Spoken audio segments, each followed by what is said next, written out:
What's the point of ASEAN? 14 years after they first began discussing their differences with China over the South China Sea, the 10 members of ASEAN, the Association of Southeast Asian Nations, have once again bowed to pressure and produced a watered-down joint statement at their summit, in Laos. No mention of China, which has been creating facts in the sea by building islands on disputed reefs.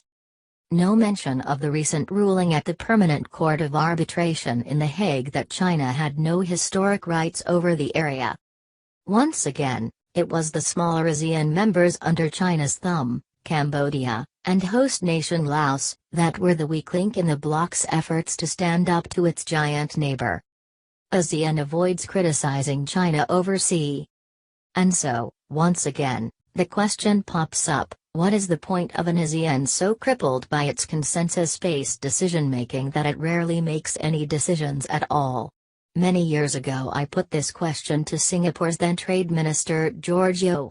He suggested I look not so much at what ASEAN had achieved, as what it had prevented.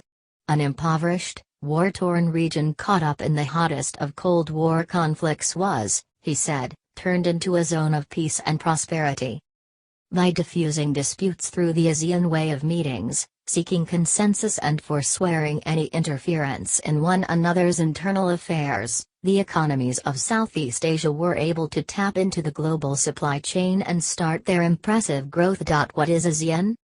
Founded in 1967 by Thailand, Malaysia, Singapore, Indonesia and the Philippines.